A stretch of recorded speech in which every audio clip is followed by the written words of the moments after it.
Amravati government medical college संदर्भात जे कोंडेश्वर परिसरामध्ये वडद या भागामध्ये 30 एकर जागा जे गव्हर्नमेंट मेडिकल कॉलेजच्या नावाने झाली, त्याचं मेजरमेंट झालं, ताबा मिळाला. गव्हर्नमेंट मेडिकल कॉलेजचं वडद परिसरामध्ये टेंडर सुद्धा फ्लोट झालं आणि त्या जागेवर राज्याचे मुख्यमंत्री देवेंद्र फडणवीस साहेबांनी भूमिपूजन सुद्धा केलं. त्यामध्ये आयडेंटिटी फॉरेस्टच्या नावाने जो बबाल चालू आहे तो अत्यंत चुकीचा आहे. त्याच्यामध्ये कुठल्याही प्रकारचा त्या फॉरेस्ट त्याच्यामुळे कुठली अडथळा निर्माण होत नाही. अशाच प्रकारे जागेवर गोंदियामध्ये, चंद्रपूरमध्ये आणि गडचिरोलीमध्ये अशाच जागेवर गव्हर्नमेंट मेडिकल कॉलेजचं काम सुद्धा सुरू झालेलं आहे, म्हणून कुठलीही अडचण त्याच्यामध्ये नाही आहे. राज्याचे मुख्यमंत्री देवेंद्र फडणवीस साहेबांची मी आज भेट घेतली. त्यांनी अधिकाऱ्यांना निर्देश दिलेले आहे की वडद परिसरामध्ये, कोंडेश्वर परिसरामध्येच गव्हर्नमेंट मेडिकल कॉलेजची इमारत बनणार, ती बदलणार नाही. त्यांना मी पुन्हा मागणी केली की अमरावतीमध्ये एम्स हे हॉस्पिटल सुद्धा अमरावतीमध्ये मंजूर करा.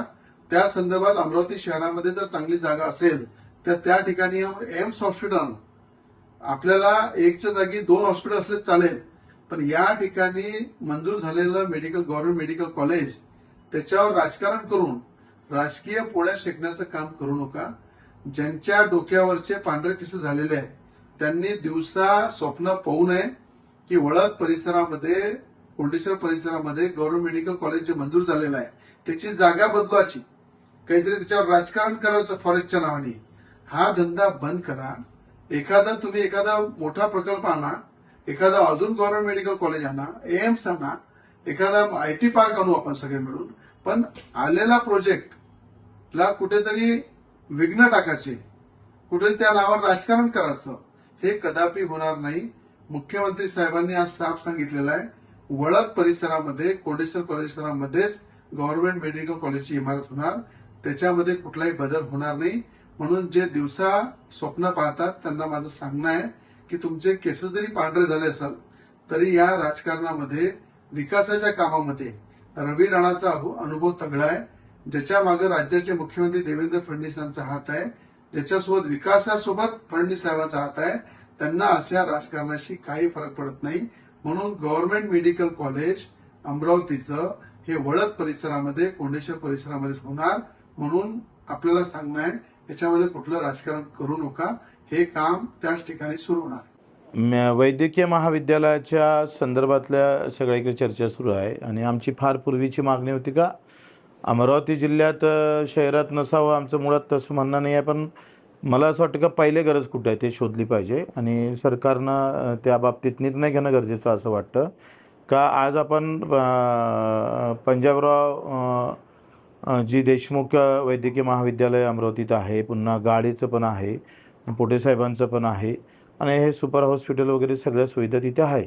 पण मेळघाटच्या दृष्टिकोनातून जर आपल्याला अधिक मजबूतीनं भर करायचा असेल तर अचलपूर हा शी जोडणाऱ्या 5 तालुक्यात जर हे वैद्यकीय महाविद्यालय पहिले तिकडे आपण जर शिफ्ट केलं आणि नंतर आपण जर अमरावतीत दिलं तर मला वाटतं सगळ्यात जास्त साध्य आपल्याला करता येईल आणि जिथं गरज आहे तिथं दिल्यासारखं पण होईल.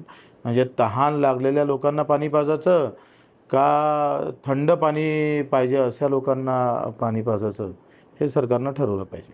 तसं पाहिलं तर अमरावती जिल्ह्याला doctor Panjabrao Deshmukh medical college आणि इरविन दवाखाना असो, सुपर स्पेशालिटी असो, डॉक्टर गोळेंचं मेडिकल कॉलेज असो, डॉक्टर पोटेंचं कॉलेज असो, प्रवीण भाऊ पोटेंचं कॉलेज असो, हे सर्व कॉलेजेस असताना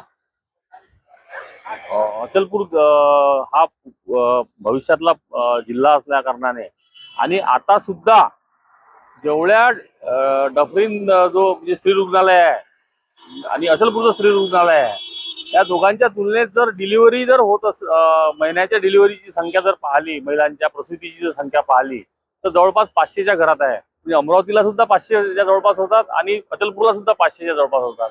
अशा परिस्थितीत मेळघाट आहे, चिखलदरा आहे, धारणी आहे, त्याच्यानंतर अचलपूर आहे, चांदूर बाजार आहे, अंजनगाव आणि दर्यापूर आहे, असे 6 तालुके जर जोडले गेले तर आणि त्या भागाला जर अशा प्रकारची सुविधा उपलब्ध जे खरी सध्या निकड आहे, मागच्या 20 वर्षात जरी झालं नाही मागच्या 20 वर्षात अशा प्रकारचे प्रयत्न झालेच नाही मुळात.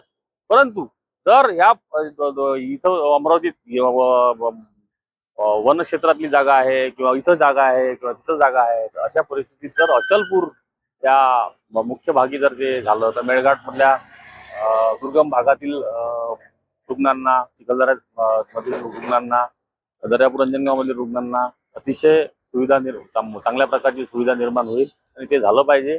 याच्यासाठी मी सुद्धा माझं सुद्धा समर्थन आहे.